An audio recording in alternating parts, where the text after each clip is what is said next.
আমি যখন আপনার ওই ট্রেভল ইসলামের অ্যানাউন্সমেন্টটা করি, তার পরপরই জায়েদ হাকিম অমিতকে রিচ করে একদম আমার নাম ধরেই বলেন যে আমি ওর সাথে একটু কথা বলতে চাই, এটা কি সম্ভব নাকি।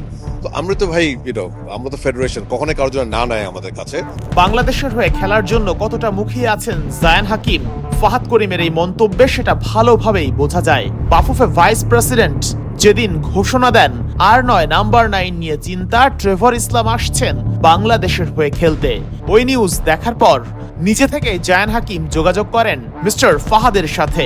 ট্রেভরেরটা সফল হওয়ার কারণে জায়ান হাকিম নিজে থেকে আপনার সঙ্গে যোগাযোগ করেছেন। অ্যাবসলিউটলি, ইনফ্যাক্ট উনি আমাকে বলেছে ওই নিউজটা দেখেই he was very happy to see. So Amit basically reached out to me and বলে যে জায়েদ হাকিম একটা প্লেয়ার, অনেকদিন ধরে ওর সাথে আলাপ আলোচনা চলছে, ও একটা আপনার সাথে কথা বলতে চায়।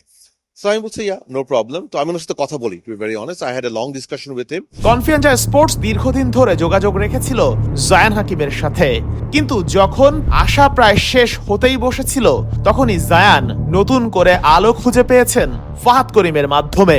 আরেকটা গ্রুপ ওনার সাথে দীর্ঘদিন ধরে যোগাযোগ করেছে, বাট সামহাও ওখানে I think there is a gap. তো উনি আমাকে বলুন যে ফেডারেশনের পক্ষ থেকে আমরা কি ওনাকে সহায়তা করতে পারি কিনা। তো আমি যেটা সবসময় সবাইকে বলি, মানে দেখেন, এটা তো of course it will be our pleasure. Antigua and বারমুডার আন্ডার 20 টিমে 7 ম্যাচ খেলে 4 গোল করেছেন জায়ান হাকিম।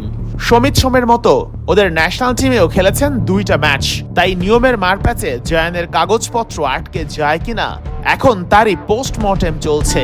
উনি অন্য একটি দেশের হয়ে ইউথ টিমে খেলেছে, সো কয়টা খেলা খেলেছে, কত মিনিট খেলেছে, ওই ডিটেলস উনি দিয়েছে। ওনার পাসপোর্টের কিছু ডকুমেন্টস আমাকে দিয়েছে, এক্স্যাক্টলি আমি এখনো রিভিউ করি নাই, বাট আমাকে দিয়েছে ওগুলি। তো আমি প্রাথমিকভাবে যেটা করেছি, আমি টেকনিক্যাল টিমকে দিয়েছি যে ওনারা আমাকে যদি বলে যে হ্যাঁ ফাহাদ ভাই এটাতে গো হেড করেন, then will go to the next step.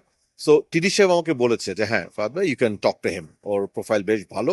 Zayan হাকিমকে নিয়ে আসতে ফাহাদ করিম যে গতিতে আগাচ্ছেন তাতে ফিফা রুলসে আটকে না গেলে অতি দ্রুতই ট্রেভর ইসলামের পর আরো একজন পারফেক্ট নাম্বার 9 পেতে চলেছে বাংলাদেশ। শেখ আশিক, ৭১, ঢাকা।